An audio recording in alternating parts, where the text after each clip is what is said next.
I am Dr. José Manuel de Prada-Samper. I am Research Associate at the Department of Archaeology at the University of Cape Town.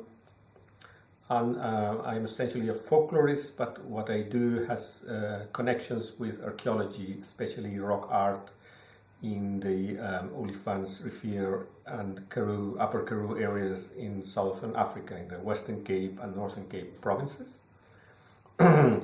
My talk has been about, beginning with a 19th century text describing a very deadly flood in the Karoo town of Victoria West, which caused about 62 deaths, and which, according to a Bushman informant, it had been caused by sorcerers, by giten, who had put the body of the rain over the town and then caused the very heavy nocturnal rain. And someone said also that she had heard the sound of a bell, of a sorcerer's bell that had been instrumental in the catastrophe. So that's I interpret that as a reference to a rock gong, and there is a rock gong to the north of Victoria West in Nelspruit,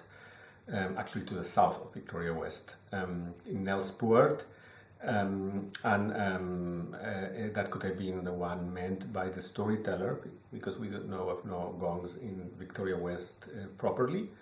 And so then I have referred to contemporary beliefs of Khoisan descendants in both the Karoo area and the Olifants River, which have show elements of continuity with the culture that was documented in the 19th century.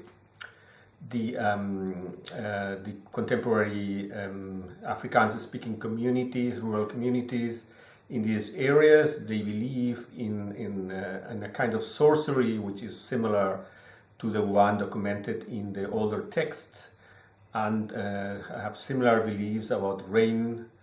And they, it's very important, the figure of the slim man, or paljastraer in Afrikaans, which is it's like a ritual practitioner who can be either good or bad and has exceptional powers. And this connects with the figure of what I call the master outlaw, a trickster figure which shows connections with older mythological figures of the Khoisan peoples of these areas, and who now is a member of the impoverished Khoisan community. He's a sheep thief who is unbeatable, who escapes pursuers, and who is his powers, his exceptional powers. He can transform into anything. He can distort reality, and these powers are said to be part of his condition as a slim man. He's in short, that this trickster is thought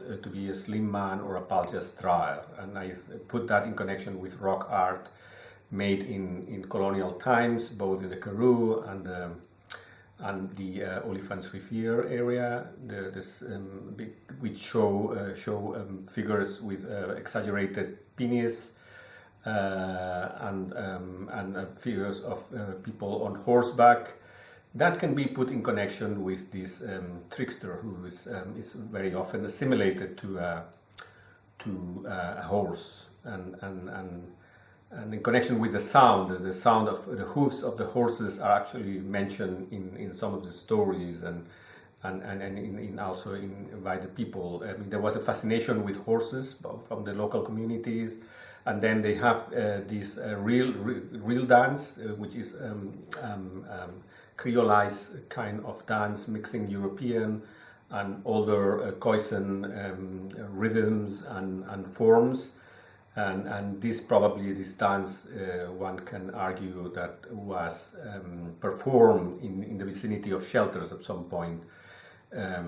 So that would have added a sound dimension to this more recent colonial rock art I have been speaking about, and which I have put in connection with the world of spirits, that the slim mense, the paljastraers, in my opinion, would have been the artist, at least in some cases, as trying to control the world of spirits, or perhaps trying to harness this trickster figure.